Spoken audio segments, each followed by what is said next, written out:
and I would love to introduce you to this machine. She needs a name. I don't have a name for her, but let me explain her background. This machine was in a treadle cabinet that was literally falling apart, you know, as I do, and I have no idea what she is. And so when I opened her up, and I did strip her down to bare metal, there were no identifying decals on her. On this little plate here, it says patented June 29th, 1897. So we have a date. The closest date we have is 1897. And what I have found is when there's a date here, they're usually made somewhat closely after that. I did, like I said, she did not work in the machine. And my hope was, as I was taking her apart, that I could fix her. And I did, but I didn't. And so when I sell her, I will be selling her as a decorative piece. Yes, every machine is fixable, but I'm not the one to fix her. And let me show you. The problem, I believe, is in here at the top of where everything comes together in here. But let me show you. The only opening on this machine to be able to get in there is this little bitty opening here. And this, at the widest point, is maybe 1 inch. Let me get some light over here. Okay, so I'm trying to get a little more light so you can see. I don't know if we can, but this opening right here is maybe 1 inch at the widest point, a little shorter than 1 inch this way. And it's very low to this point up here, where the shaft and these other, you know, smaller shafts and fork and everything come together. There's something off in there, and I do not have the ability to get in here and do what needs to be done to fix that.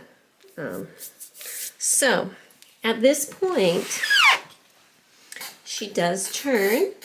I have not aligned or, you know, press her feet or anything like that. She does turn. She does, but she turns fairly stiffly. So, you know, like I say, yes, every machine's fixable. She's just not fixable for me. She's a shuttle, and there is a shuttle in there.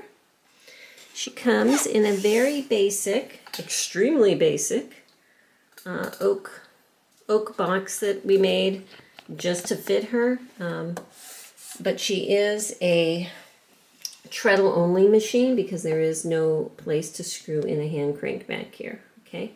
Now, one cool thing that I did find in that cabinet was the book that goes along with her, which you would think would give us clues. It says that she is a Model P blank. Model P blank. Blank. Maybe blank is the name of the company. And when you're looking in the book, the only thing that you'll find is that it is made at the sewing machine factory in Rockford, Illinois. And there were at least a couple other sewing machine factories in Rockford at that point. I think the Free was being made there, and I think National, I'm not sure, but there was like a little hub of sewing machine activity going on there. But it's just called the Sewing Machine Factory. So the other thing that was interesting about this machine, you know, in addition to, you know, not having a name, not having an identity, but having a hometown, is the roughness of the cast iron. Like in a lot of machines, when they come out of the cast, you can tell that they are then milled a little bit further to take all of the roughness off, you know, finish off the openings, sand things down. She was very rough. There was no milling done after she came out of the mold. So I don't know if you can even see, for example, on this little opening here, if I take this off,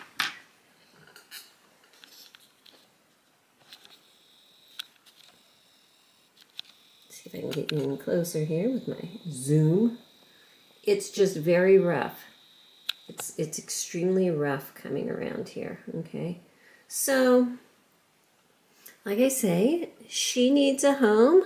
These are kind of like dogwood-ish looking flowers.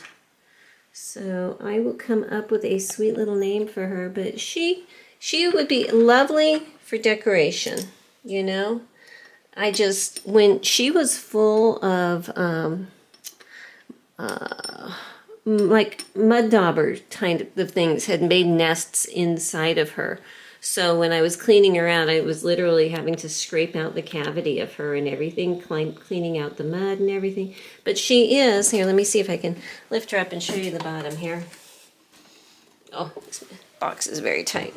Okay.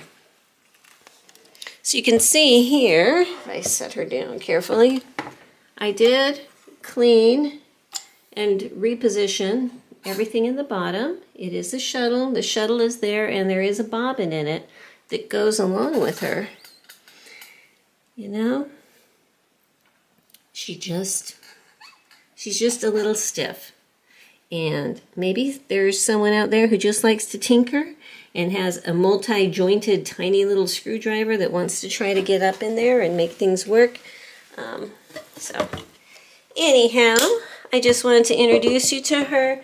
She is going to be going up for sale on my website, PrometheanSewingMachines.com, very quickly. Oh, there was one other thing. There is a broken piece on her. Up here at the wheel, it was lightly cracked when I found her, but then it fell off. So there's a broken piece right here, and maybe that was it. Maybe that was it.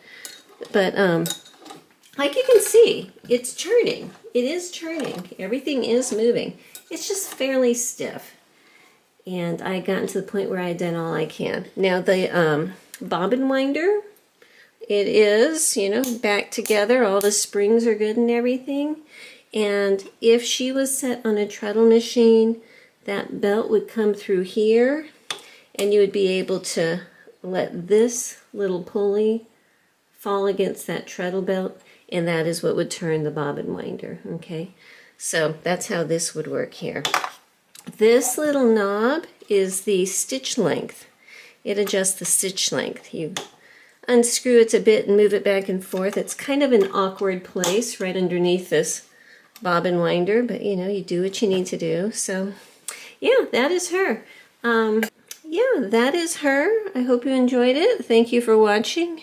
And if you think that you can identify something more on this machine, the front plate is just a plate. There is no decoration or anything on there. It is just a plate, you know. On the back side here, there's no opening at all, you know. It's just is what it is on the back side. Up here, all of the typical pieces. But no identifying marks, so she is a mystery. I will call her Jane. She is Jane Doe. That is her name, Jane Doe.